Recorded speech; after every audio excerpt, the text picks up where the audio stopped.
Hi and welcome back to my channel. My name is Nyambura and this is 100 Books. Today I'm going to be talking about the books I finished in July of 2023.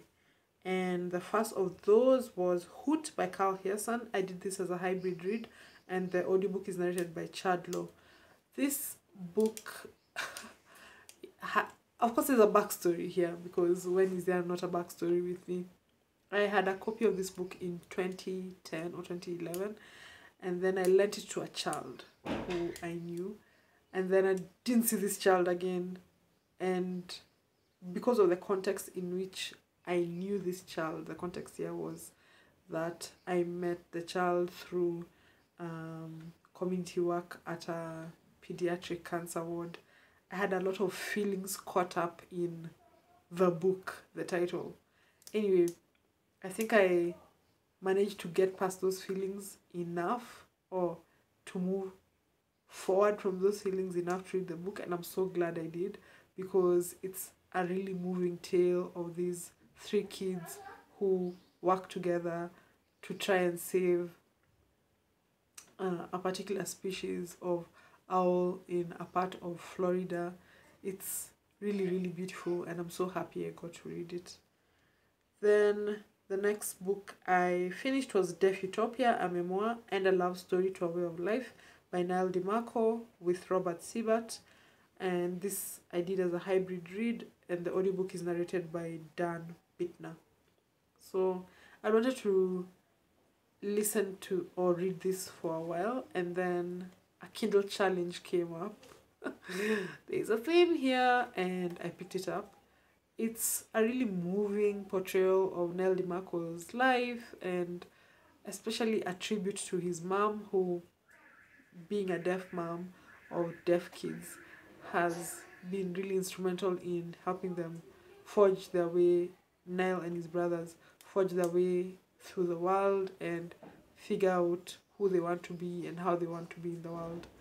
I enjoyed this first person account of life as a deaf person, and I really especially enjoyed the way the physical book, at least the ebook, is formatted because you really get to feel like you're interacting with sign language and signed language. The next book I finished was Make a Scene, which is the first in the Love Struck series by Mimi Grace.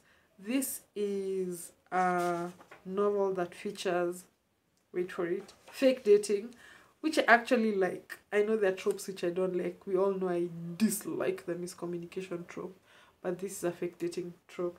The main character is going to her cousin's wedding and her cousin happens to be marrying her ex, the main character's ex. So she's like, no, I'm not going to pull up to this wedding without somebody in tow because it's going to look like, you know, my life has refused to move on since this dude broke up with me.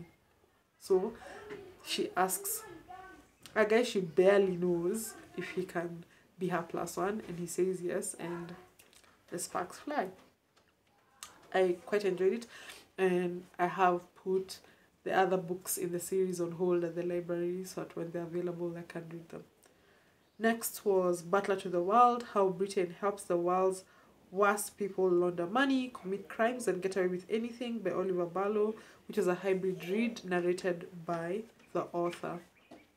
This was one of those books that called to me, okay, because I've mentioned this in the past, but I live in Kenya and I was brought up here, and Kenya is a former British colony, and a bunch of countries that are former British colonies and even countries that are not former British colonies see, you know, their wealth moved to the UK where it's being laundered in Scotland, in England and so on.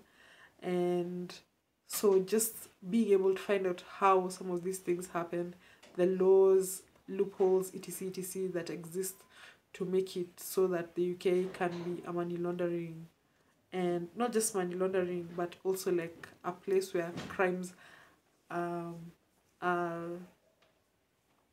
happening, how the UK became a site for that sort of thing was very interesting to me. Next was The Return of Faraz Ali by Amina Ahmed, Amina Ahmed. And I did this as a hybrid read. It's narrated by Homa Todiwala and Nina Wadia, so two narrators. And they do a really good job of narrating each of the voices. So this book has a dual timeline. One features Faraz Ali, who's a police inspector who's investigating the murder of a child who had been forced into sex work. And the other timeline is set in the time of his parents' youth as they navigate life and love and class and so on. It was a really, really interesting novel, and I can't wait to read more from this author because I don't even remember how I found this book. I think it was one of those times when you're just roaming the stacks in the library and you find it and you're like, oh, this looks interesting, so you pick it up. And really, I really, really enjoyed every moment of this book. Next was What's Eating Us? Women, Food, and the Epidemic of Body Anxiety by Cole Kadzin, which again I read as a hybrid read, and it's narrated by the author. This book I think I picked up because of Virginia Soul Smith's Substack, and yeah, it's really what it says on the tin.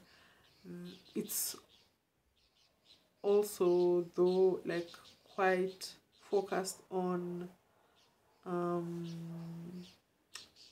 Western, by which I mean like American women, American lives, and so on. So your mileage may vary, but it was a good read overall. Next was These Impossible Things by Salma El Wardani. I did this as a hybrid, and it's narrated by Shazia Nichols. This book, it follows a group of friends, 3 friends who are really tight. It's a tight-knit group. But then towards the end of their time in grad school, they fall out with each other and they go off in their different directions. But their friendship is the thing that ends up saving the 3 of them and bringing them back together and so on. It was really touching, very lovely, you know, not a book, but a quiet, moving portrayal of friendship, which I enjoyed.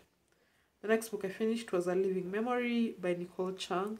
This is a memoir that talks about Nicole Chang's family, her mom and her dad, and especially the circumstances under which her dad passed away, but also talking about that in the context of her being adopted and what that has meant in terms of the way she interacts with her parents, the way she interacts with her birth family, and so on. And yeah, it was a memoir in essays, which I always enjoy, so this was quite an interesting read.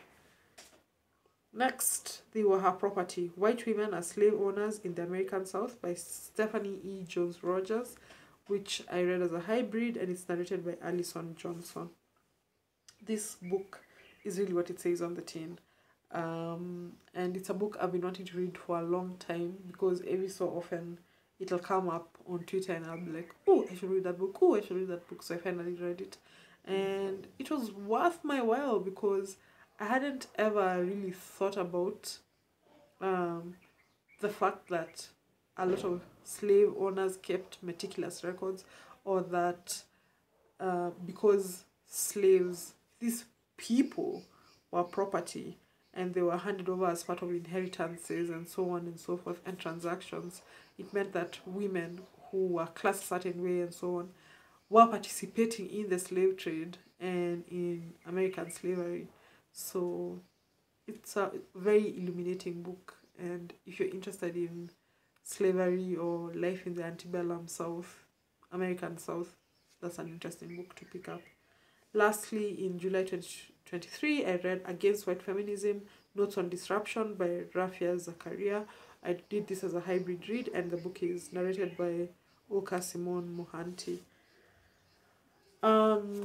This was mentioned in the office Slack by workmate who said, hey, this is probably an interesting book for us to read, because as with a lot of women-led organizations for women, by women, etc., white feminism is a topic that comes up, especially in relation to how some decisions are made relative to the global south. I'm trying to say as little, but also as much as possible in the context of like giving you a sense of where this one person was coming from. So I picked it up, and I wouldn't say it gave me much, because it was chiefly about, it was a text that pushes back, it is a text, for me at least, that pushes back against notions that are prevalent in the US especially, but which resonate in some ways here, because white feminism has got nothing to do with white women or white people, but there's only so far that resonance can go, and so it was good, but you know, it's not really going to stay with me. I will say this as I wrap up, because that's the last of the books I finished. One of the beauties, if you can call it that, of talking about these books with some remove has been getting to think about what has stayed, what hasn't stayed. I mean, what has stayed with me or not, and what has resonated or not. And I think what's incredibly clear is that there's so many books that have a very strong initial punch, but which don't last. And then there's some that are really quiet, really slow, but which one is thinking about long after they're done. And so this time gives me a chance to really filter those two categories out. But yeah, that's it for the books I finished in July 2023. I hope to be back soon talking about the books I finished in August 2023, and to start talking about my September 2023 books. Before then, thank you so much for watching. Please like, share, subscribe, and all the good things, and I'll talk to you soon. Bye.